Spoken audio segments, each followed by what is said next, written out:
Bismillahirrahmanirrahim. Assalamualaikum warahmatullahi wabarakatuh. Syukur alhamdulillah kita bisa berjumpa lagi di channel ini. Sholawat dan salam selalu dan tetap tercurahkan kepada junjungan kita Nabi besar Muhammad sallallahu alaihi wasallam. Allahumma sholli ala sayyidina Muhammad wa ala ali sayyidina Muhammad. Harapan dan doa saya semoga saudaraku semuanya selalu diberikan kesehatan, dilapangkan rezekinya, diampuni dosa-dosanya, dan dipanjangkan umurnya. Amin ya rabbal alamin. Sahabat beriman yang dirahmati Allah, selama ini kita mungkin berpendapat orang yang meninggal itu tidak akan merasakan sakit ketika jasadnya dimandikan. Padahal saat dimandikan tersebut, mayit tersebut menjerit. Diceritakan oleh Aisyah, ketika itu ia tengah menunggu suaminya Rasulullah Shallallahu Alaihi Wasallam kembali ke rumah. Ia mengucapkan salam dan kemudian berdiri untuk menyambut sang Nabi kecintaan Allah tersebut. Duduklah di tempatmu, tidak usah berdiri wahai Ummul Mukminin. Begitu ucap Rasulullah Shallallahu Alaihi Wasallam. Rasulullah Shallallahu Alaihi Wasallam kemudian turut duduk bersama Aisyah dan kemudian meletakkan kepalanya di pangkuan istrinya tersebut. Aisyah lantas mencari uban pada jenggot Rasulullah dan menemukan 19 helai rambut yang sudah memutih. Aisyah kemudian berpikir dalam hatinya, sesungguhnya Baginda akan meninggalkan dunia ini sebelum aku, sehingga tetaplah satu umat yang ditinggalkan oleh nabinya. Maka ia pun menangis, sehingga mengalir air matanya jatuh, menitis pada wajah Baginda Rasulullah.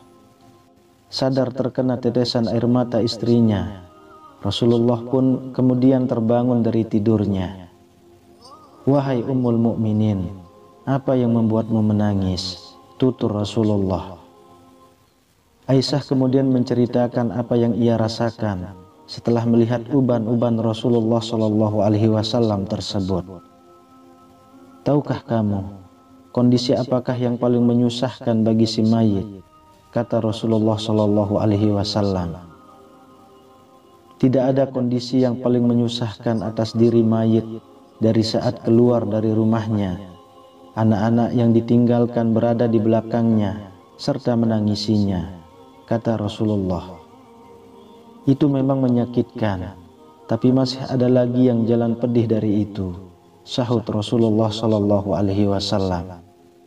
Tidak ada kondisi yang lebih berat atas diri mayit dari saat dia dimasukkan dalam liang lahat dan dikubur di bawah tanah. Para kerabat, anak dan istrinya meninggalkannya pulang. Setelah itu datanglah malaikat mungkar dan nakir dalam kuburnya. Ujar Aisyah. Baginda kemudian tersenyum simpul mendengar jawaban istrinya ini. Beliau lantas menjelaskan bahwa sesungguhnya saat yang paling berat bagi mayit adalah ketika datangnya tukang memandikan mayit. Pemandi jenazah biasanya akan melepaskan cincin yang dipakai si mayit, melepaskan pakaiannya, kemudian memandikannya. Saat itu ruh akan menjerit kuat, di mana suaranya dapat didengar oleh seluruh makhluk kecuali jin dan manusia. Apa yang diserukan oleh ruh itu, ya Rasulullah? Tanya Aisyah. Hai tukang memandikan, demi Allah, aku memohon kepadamu agar engkau mencopot pakaianku dengan pelan-pelan, karena sesungguhnya saat ini aku sedang istirahat dari sakitnya pencabutan nyawa dari malaikat maut. Begitu ungkap Rasulullah Shallallahu Alaihi Wasallam. Aisyah kemudian semakin penasaran. Lalu apa yang diserukan lagi oleh ruh? Tanya Aisyah lagi. Hai tukang memandikan, demi Allah, jangan engkau tuangkan air panas, jangan engkau gunakan air panas dan jangan pula air dingin. Sesungguhnya jasadku telah terbakar sebab dicabutnya nyawaku. Papa Rasulullah. Lalu ketika dimandikan, apa yang diserukan oleh ruh itu? Tanya Aisyah lagi. Dan ketika dimandikan, ruh itu berkata, "Demi Allah, hai tukang memandikan, janganlah engkau pegang diriku terlalu kuat. Sesungguhnya jasadku masih terluka karena keluarnya nyawa." Tutur Rasulullah Shallallahu Alaihi Wasallam. Sahabat beriman yang dirahmati Allah, itulah sakit yang dirasakan oleh mayit. Tentu kita sudah tahu bahwa saat pencabutan nyawa itu rasanya begitu menyakitkan. Bahkan Rasulullah Shallallahu Alaihi Wasallam pun merasakan hal yang sama, dan bekasnya masih terasa hingga saat dimandikan. Jadi, bagi Anda yang suka memandikan jenazah, dengarlah jeritan ruh. Wallahu a'lam bishawab. Demikian yang bisa saya bagikan, semoga bermanfaat untuk kita semua. Amin ya rabbal alamin. Assalamualaikum warahmatullahi wabarakatuh. الله لا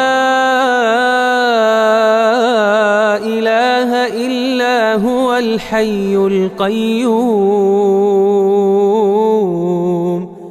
لا تأخذه سنة ولا نوم له ما في السماوات وما في الأرض من ذا الذي يشفع عنده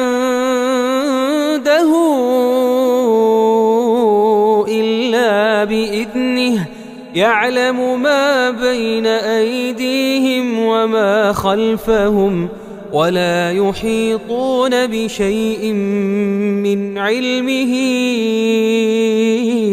إلا بما شاء وسع كرسيه السماوات والأرض ولا يؤوده حفظهما وهو العلي العظيم.